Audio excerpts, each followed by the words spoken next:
My name is Charlotte, and I am 58 years old. I just became a grandmother for the first time 3 months ago, when my son Brian and his wife Stephanie had little Lily. The joy I felt holding that tiny bundle was indescribable. Last week they asked me to babysit Lily every day while they returned to work. When I explained that my back problems wouldn't allow me to do it full time, my son looked me straight in the eyes and said words that shattered my heart. "Then you're just taking up space."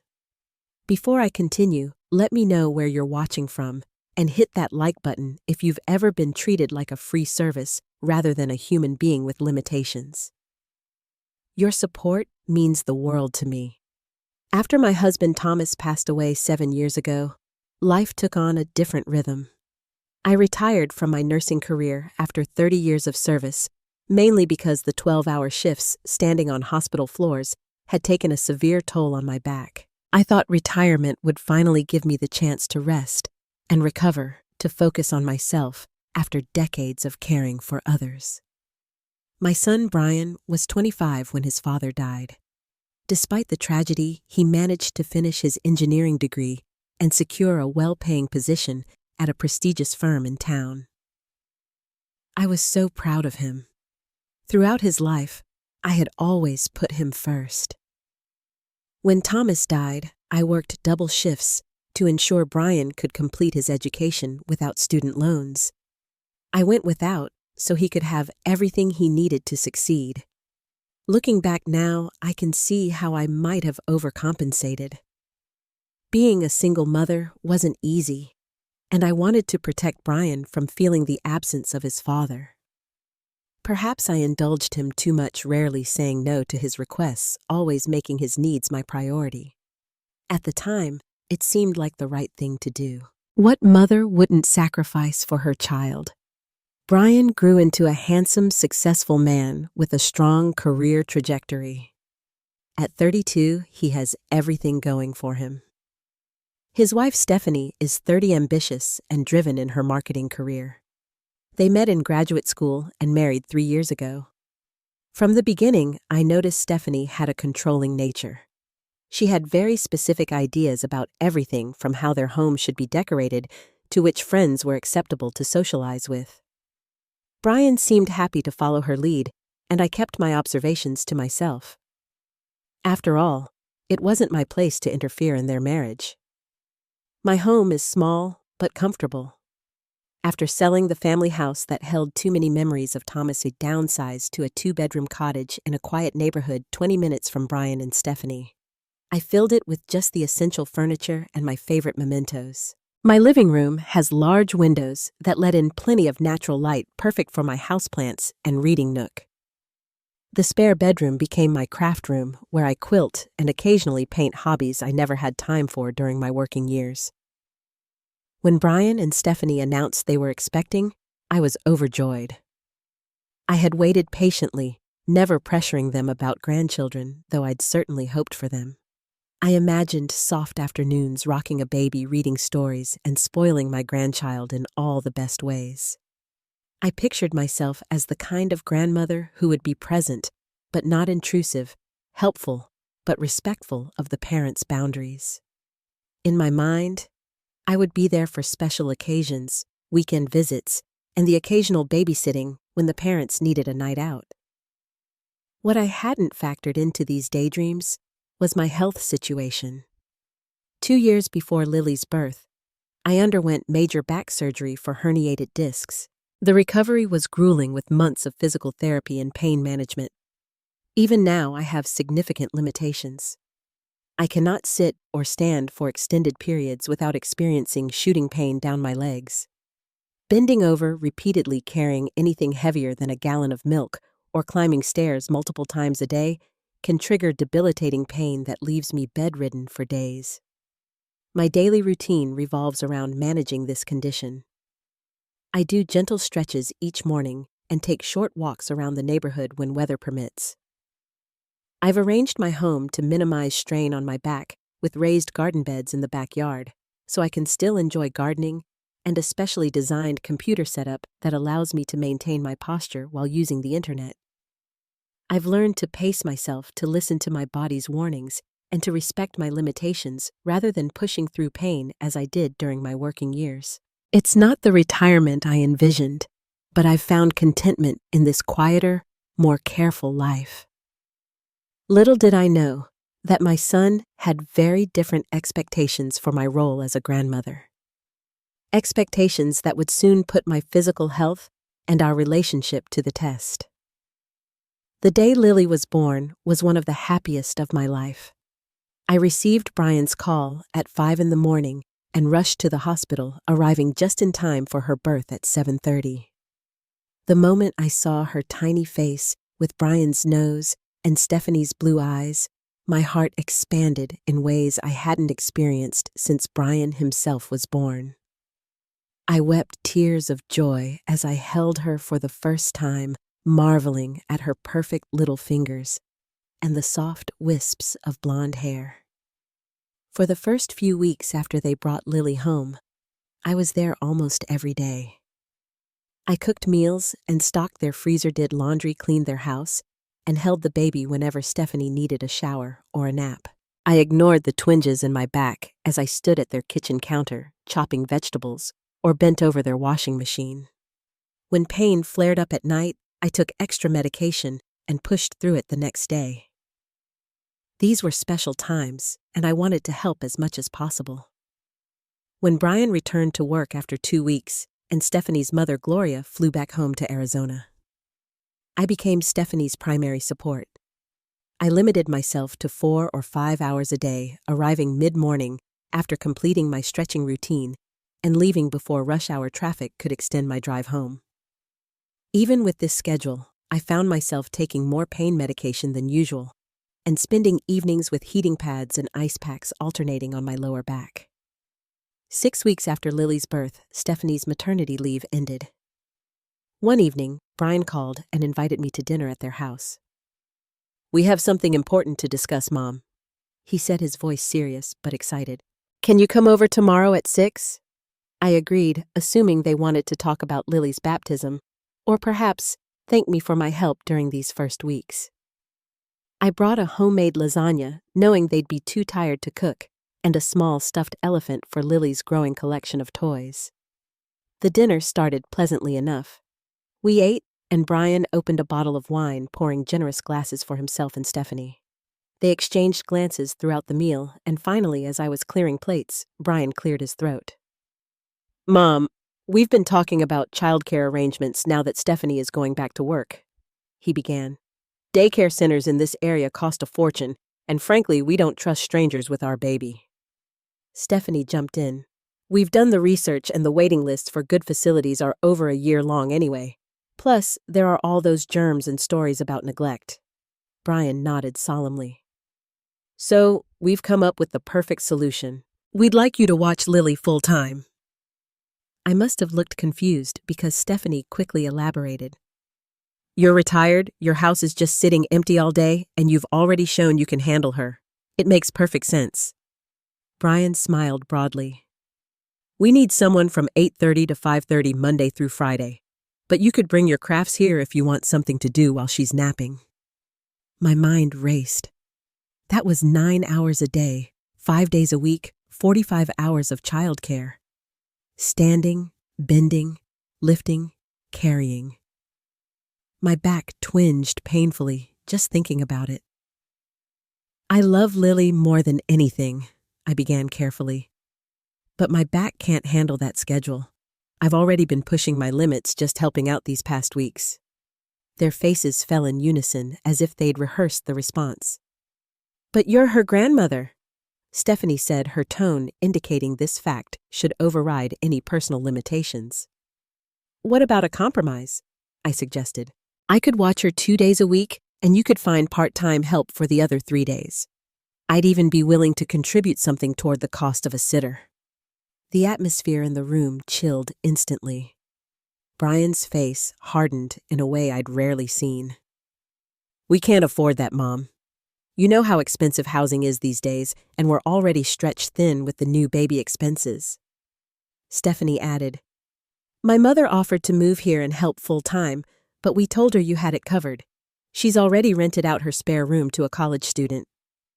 The implication was clear. I was letting them down, failing to measure up to Stephanie's mother, who would apparently ignore any physical limitations to care for her grandchild. "I want to help," I said, feeling tears well up. "But 9 hours of childcare would leave me bedridden. You've seen how I've been struggling even with shorter visits." Brian shook his head. "I think you're exaggerating, Mom. You never complained about your back when I was growing up, and you worked much harder then." His dismissal of my pain felt like a slap. I left their house that night with a heaviness in my chest, wondering if I was being selfish, if I should just push through the pain for the sake of my son and granddaughter. The disappointed look on Brian's face haunted me as I drove home, my back already aching from just the evening spent in their dining chairs. The days following that dinner were filled with constant phone calls from Stephanie. She would call during her lunch break, sending me links to articles about the benefits of grandparent childcare and stories about grandmothers in their 70s watching multiple grandchildren. "If they can do it, why can't you?" she asked during one particularly pointed conversation. I researched childcare costs in our area, confirming what they'd said. Quality daycare centers charged around $2,000 per month for infant care, a significant expense on their combined salaries. Still, they both earned good incomes, and I knew they had bought a luxury SUV just before Lily was born. It seemed like a matter of priorities rather than true financial hardship. My friend Margaret came over for coffee one afternoon that week. At 65, she was also a widow and had been through a similar situation with her daughter a few years earlier. "They had me watching the twins from 7 to 6 every day," she confided. "Within 2 months, I needed another knee replacement. When I told them I couldn't continue, my daughter didn't speak to me for half a year." Margaret leaned forward. "Charlotte, listen to me. They see you as a resource, not a person with limitations. If you give in, you'll destroy your health, and they'll still want more." Her words struck a chord, but I couldn't imagine my Brian being so callous. The boy who once made me handmade Mother's Day cards and brought me breakfast in bed when I had the flu couldn't possibly view me as merely a convenient free babysitter. Could he? Brian began calling daily too, employing a different strategy than his wife. He reminded me of all the times I'd been there for him, how I'd never missed a soccer game despite working night shifts, how I'd always found a way to make things work. "Dad would be disappointed," he said during one call, a low blow that left me speechless. "He always said you were the strongest woman he knew, that you'd move mountains for family." I tried again to explain about my back. "Brian, remember when I was in the hospital for that week after surgery, the doctor said I came very close to permanent nerve damage. If I pushed too hard, I could end up in a wheelchair." "That was 2 years ago, Mom," he countered. "Surely you're healed by now. I think you're just used to your quiet life and don't want to be inconvenienced." After that call, I made an appointment with my orthopedic specialist. Dr. Ramirez examined my back, reviewed my recent scans, and shook his head when I explained the situation. 9 hours of childcare would be extremely damaging for someone with your condition," he said firmly. "Lifting an infant, repeatedly bending for diaper changes, being unable to lie down when pain flares up, these would all exacerbate your spinal issues." He wrote a detailed letter explaining my medical restrictions and recommended limitations. I asked Brian to accompany me to my next appointment so Dr. Ramirez could explain directly, but my son claimed he couldn't take time off work for something so unnecessary. That night, I lay awake until the early hours, thoughts spinning. Was I being selfish? My mother had watched Brian while working full-time after all, but she had been younger than I am now and didn't have spinal stenosis and degenerative disc disease. Still, the guilt gnawed at me. What kind of grandmother refuses to care for her own grandchild? I imagined Lily growing up thinking I hadn't loved her enough to endure some discomfort. I pictured Brian and Stephanie telling her that her other grandmother would have done it, that I had chosen my comfort over her needs. The thought was almost unbearable. Then again, what good would I be to Lily if I ended up immobile or heavily medicated for pain? What kind of example would that set sacrificing my health completely? And beneath these practical concerns lay a deeper hurt that my son didn't believe my pain was real, that he thought I was exaggerating or making excuses. In the pre-dawn hours, I made my decision. I would stand firm, offer what help I realistically could, and accept whatever consequences came with honoring my physical limitations. I just never imagined how painful those consequences would be. A week later, I prepared my famous barbecue ribs and drove to Brian and Stephanie's house for Sunday dinner. I had rehearsed what I would say, practiced keeping my voice steady and assertive. As I carried the dish into their kitchen, I noticed the house was unusually tidy. Later, I would realize they had cleaned in anticipation of me agreeing to their childcare plan, making space for me to spend my days there. Lily was asleep in her bassinet in the living room, perfect and peaceful. I gently stroked her cheek, my heart swelling with love for this precious child. For a moment, I wavered in my resolve. Could I somehow make this work, push through the pain, find a way? But then, I felt the now familiar electric shock of pain down my right leg as I straightened up, a stark reminder of my reality. Over dinner, I waited until they had both eaten before bringing up the subject. I've given the childcare situation a lot of thought. I began keeping my voice gentle but firm. I love Lily with all my heart, and I want to be part of her life in a meaningful way. Brian and Stephanie exchanged hopeful glances. I can commit to watching her 2 full days per week, Tuesday and Thursday, I continued. And I'm willing to contribute $500 monthly toward care on the other days. It's the most I can manage on my pension while still covering my medical expenses. The silence that followed was deafening. Brian's face darkened, his jaw clenching in a way that reminded me painfully of his father when angered. That's not what we asked for, he said, his voice dangerously quiet. We need 5 days, every week. I understand that's what you want, I replied, forcing myself to maintain eye contact. But it's not something I can physically do. I've consulted with my doctor, and 9 hours of childcare would severely damage my back. Brian slammed his hand on the table, causing the dishes to rattle. This is unbelievable. I would have done anything for you, and now you won't do this one thing for me. It's not that I won't, I tried to explain. It's that I physically can't without serious consequences.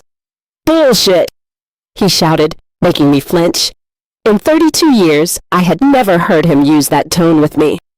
You just don't want to be inconvenienced. You want to sit around your house doing your little hobbies instead of helping your family.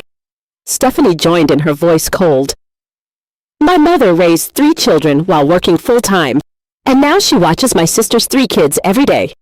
She's 64 and has arthritis in both hands, but she never complains or makes excuses. The comparison stung, but I held my ground. Everyone's health situation is different. I'm trying to find a solution that works for everyone. Brian stood up, towering over me. No, you're trying to get out of responsibility. After everything I've sacrificed for you, I was confused. What have you sacrificed for me, Brian? I stayed in this city instead of taking that job in Boston because you were alone after Dad died. I visit you every week. I listen to your stories about your boring retirement life. His face was red with fury. Then came the words that would echo in my mind for months. If you can't do this one thing for us, then you're just taking up space. You're not a real grandmother. You're just a selfish old woman who wants everyone to cater to her while giving nothing back. The room seemed to spin around me. My chest tightened as if squeezed by an invisible hand. I couldn't believe these words were coming from my son, my Brian, the baby I had nursed through colic, the boy I had comforted after nightmares, the teenager I had taught to drive the man whose college graduation had filled me with more pride than any personal accomplishment. Stephanie added the final blow. We had such high hopes that you would be a loving grandmother, but I guess we were wrong. My mother warned me this might happen. She said some women just don't have what it takes to be truly selfless. I stood up, legs trembling. I need to leave now. Brian didn't move to stop me. Fine, run away from the conversation like you're running away from responsibility. I gathered my purse and jacket, moving as if underwater. As I reached the door, I turned back. I love you, Brian, and I love Lily more than you can understand right now. But I won't set myself on fire to keep others warm, not anymore. He didn't respond, just turned his back on me. In my car, the tears finally came. Great heaving sobs that made it impossible to drive for nearly 20 minutes. The pain in my heart far outweighed the pain in my spine.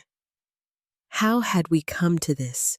When had my sweet boy turned into this entitled, cruel man who could speak to his mother this way?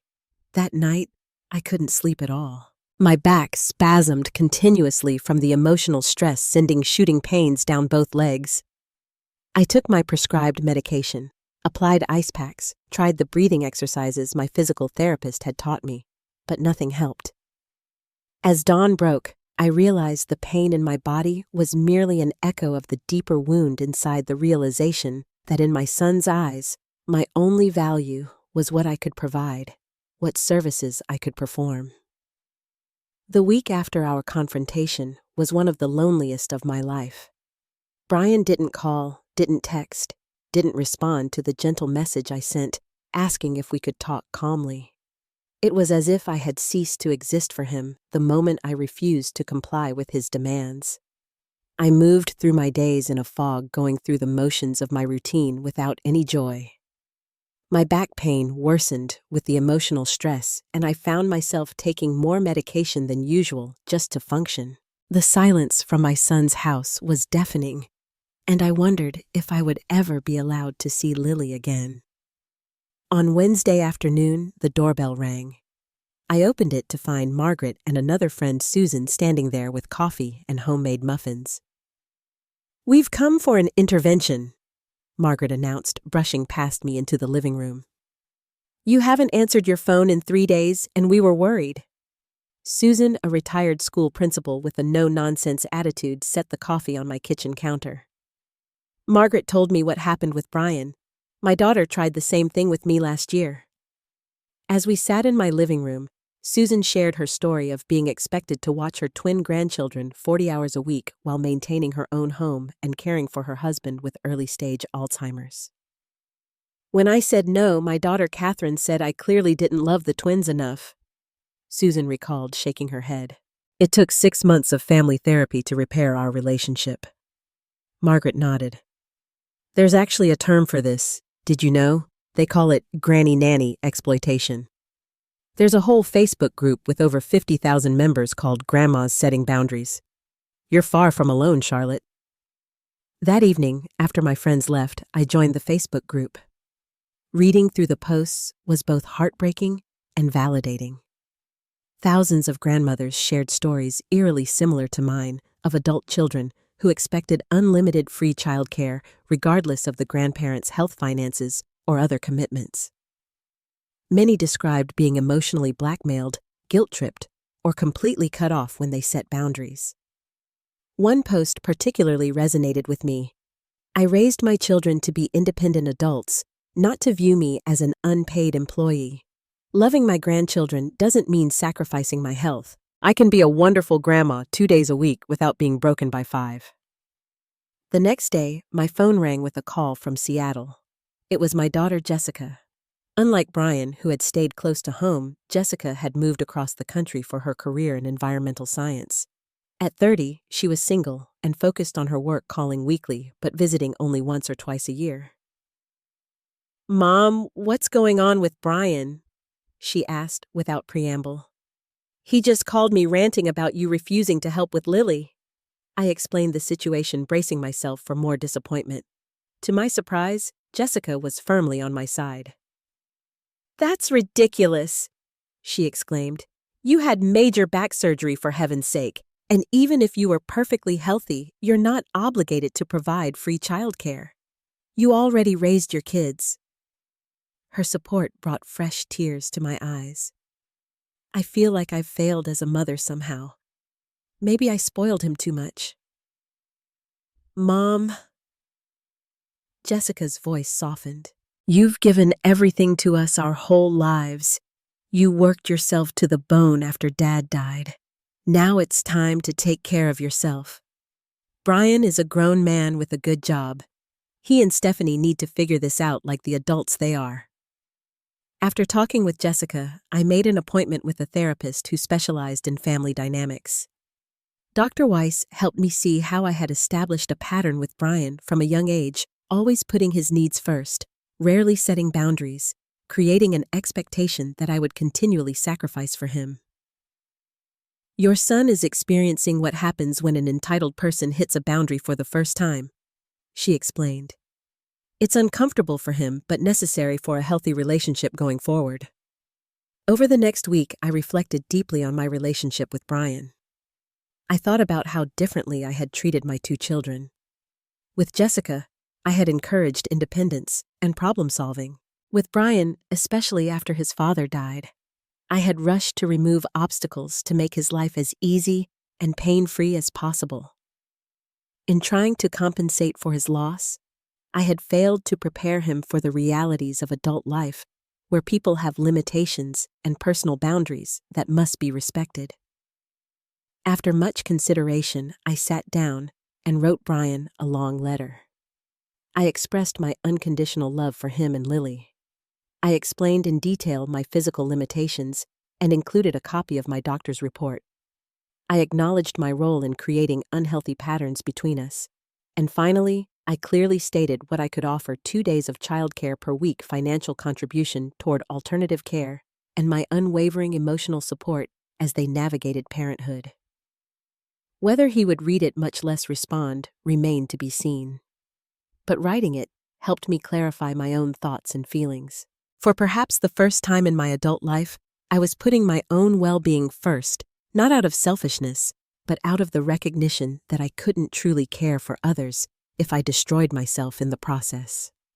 2 weeks passed with no word from Brian. I sent pictures of a baby quilt I was making for Lily, but received no response. The silence was painful, but I was determined to respect the boundary he had established, however hurtful. Then, on a rainy Tuesday morning, I received a text message from Stephanie. "Can you come over, please?"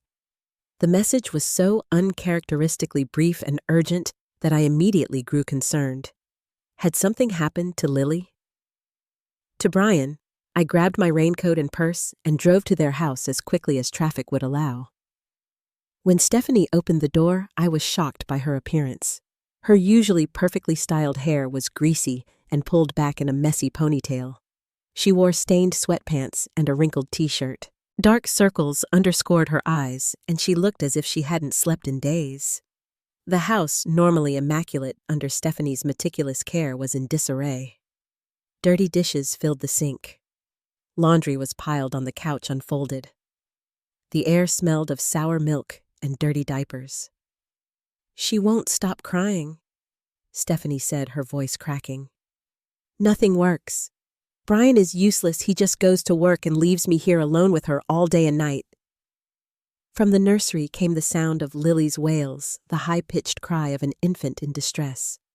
I followed the sound and found my granddaughter red-faced and tearful in her crib, her tiny fists balled up in frustration. I lifted her, checked her diaper, and held her close, swaying gently while humming a lullaby I used to sing to Brian.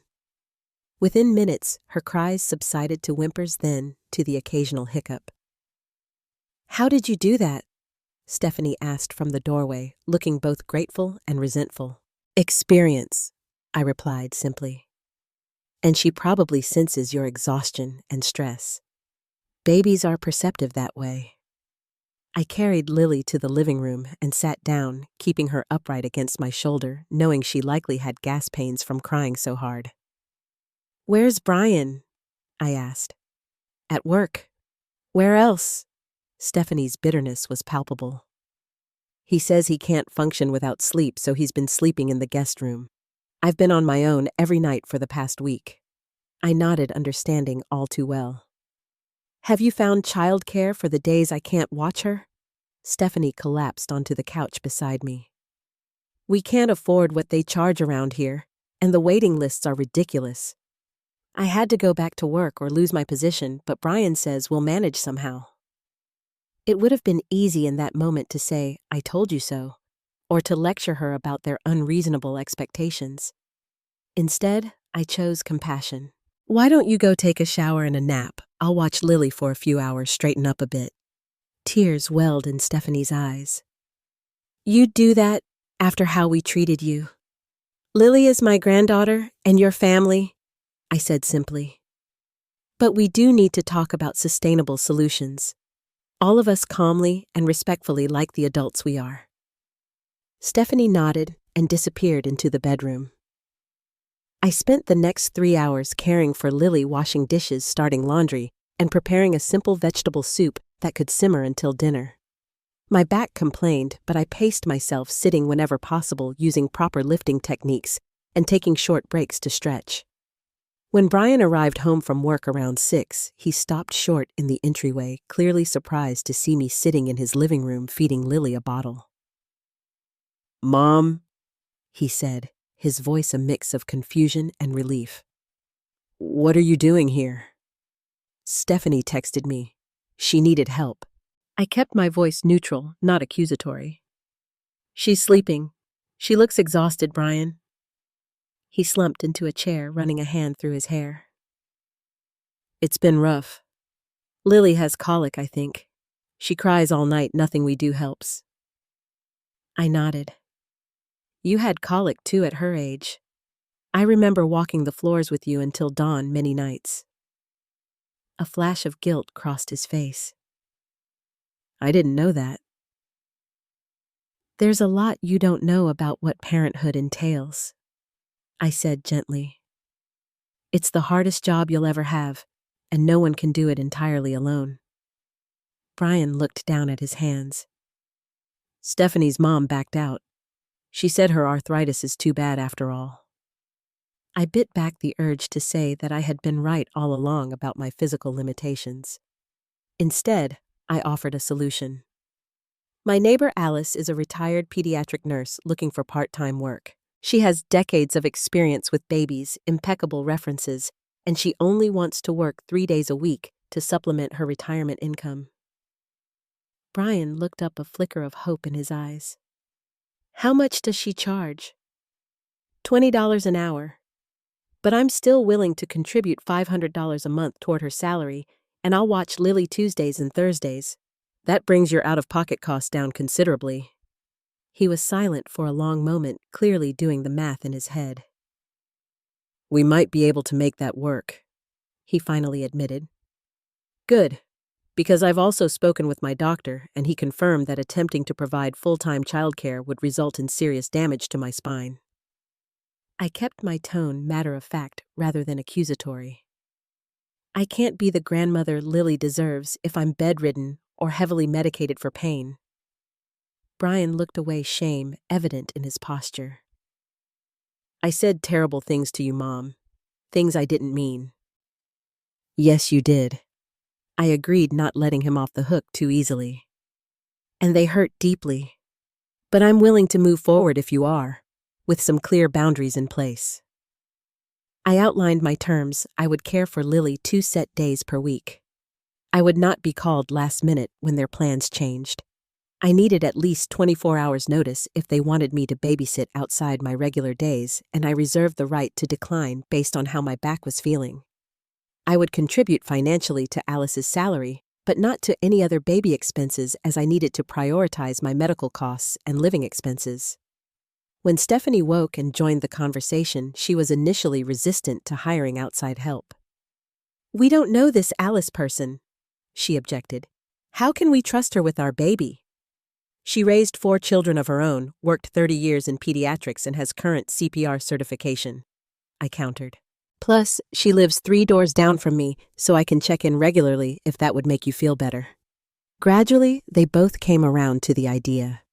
The reality of their situation, the exhaustion and strain of trying to manage without adequate support, had finally broken through their unrealistic expectations. As I prepared to leave, Brian walked me to my car. "I'm sorry, Mom." he said quietly. What I said about you taking up space that was cruel and untrue. I was frustrated and scared about childcare, but that's no excuse. I touched his cheek, this man, who would always be my little boy, in some corner of my heart. I forgive you, Brian, but I need you to truly understand something. Respecting my physical limitations isn't selfishness, it's self-preservation. And teaching you to respect boundaries is one of the most important lessons I can give you now as an adult. He nodded, eyes downcast. I understand. At least I'm trying to. It wasn't a perfect resolution, but it was a beginning, a foundation upon which we could rebuild our relationship with honesty and mutual respect at its center. 6 months passed, and our new arrangement settled into a comfortable routine. I cared for Lily on Tuesdays and Thursdays, cherishing these days with my granddaughter without the physical and emotional strain of full-time childcare. Alice proved to be a godsend, bringing her professional expertise and grandmotherly warmth to Lily's care 3 days a week. On my days with Lily, I discovered the joy of grandparenting as I had originally envisioned it. We had peaceful mornings where I would read to her while she lay on a blanket, her bright eyes following my finger across colorful pages. I sang the same lullabies I had sung to her father, delighting in her toothless smiles and newly discovered giggles. When she napped, I could rest my back or work on her quilt, pacing myself through the day, so that when Brian or Stephanie picked her up, I was tired but not in agony. The most remarkable change, however, was in my relationship with Brian. Slowly, tentatively, he began to see me as a complete person, rather than simply his mother, who existed to meet his needs. He called regularly, not just about Lily or to ask for favors, but to check on my well-being. He began helping with tasks around my house that strained my back, like changing light bulbs or moving furniture for cleaning. Once a month, I attended meetings of a support group called Grandparents with Boundaries that I had discovered through Susan. These gatherings provided validation and strategies for maintaining healthy relationships with adult children while honoring my own needs and limitations. I was even asked to speak at one meeting, sharing my experience of rebuilding trust with Brian after our painful confrontation. I started a blog called The Balanced Grandmother, where I wrote about navigating the joys and challenges of grandparenting with chronic pain. To my surprise, it attracted thousands of followers, many of whom shared situations similar to mine. Women wrote to thank me for giving them courage to establish their own boundaries, for showing them that saying no to unreasonable demands wasn't selfish but necessary. The healing process wasn't always smooth. There were moments when old patterns threatened to reemerge, when Brian or Stephanie would make last-minute requests or subtly pressure me to take on more childcare. In those moments, I had to remind myself that maintaining boundaries wasn't just for my benefit, but for the health of our entire family dynamic. My journey of self-discovery continued beyond my role as a grandmother. With my back properly rested and my emotional burden lightened, I found energy for new pursuits. I joined a watercolor class at the community center, making friends with other creative retirees. Margaret and I took weekend trips to nearby towns, exploring museums and gardens I had always meant to visit. I volunteered 2 mornings a month at a literacy program, reading with elementary school children who needed extra attention. My relationship with Stephanie evolved as well. As the pressures of new motherhood eased, she softened around the edges. We would never be best friends, but we developed a mutual respect based on our shared love for Lily and Brian. She even apologized one day, admitting that her mother had never actually offered to move and provide full-time childcare. I was trying to manipulate you, she confessed. I'm not proud of that. One Sunday afternoon, as we all gathered in my backyard for a small celebration of Lily's first birthday, Brian pulled me aside. You know, Mom, I've been thinking a lot about everything that happened last year. I nodded, watching Lily toddle unsteadily across the grass, her tiny face alight with the joy of newfound mobility. I think I finally understand what you were trying to teach me, he continued, about boundaries and respect. What brought this on? I asked, curious about his reflective mood. My boss has been pushing me to work 60-hour weeks, saying it's what dedicated employees do. Last month, I finally told him I need to maintain a reasonable schedule to be present for my family. He smiled wryly. He didn't take it well initially, but he respected me more after I stood my ground. Pride swelled within me, not just for the boundary he had set, but for the insight he had gained. That took courage, I said. I learned it from you, he replied simply. Watching you rebuild your life on your own terms after Dad died, and then standing firm when I tried to steamroll you, it taught me something important about self-respect. In that moment, I realized that the painful confrontation we had experienced might have been necessary, a breaking point that allowed us to rebuild something healthier and more authentic. By refusing to sacrifice my health and well-being, I had modeled self-care and boundaries, not just for Brian, but for little Lily, who would grow up seeing that love doesn't require self-destruction. The journey from taking up space to taking up the right amount of space, no more and no less than I deserved, had been painful but transformative. I had learned that setting boundaries isn't selfish, it's self-respect. That love flourishes best when given room to breathe rather than when it smothers. That being a good grandmother doesn't mean being available 24/7, but being present and healthy when I am with my granddaughter. As the afternoon sun cast long shadows across my garden, Lily toddled over and raised her arms to me.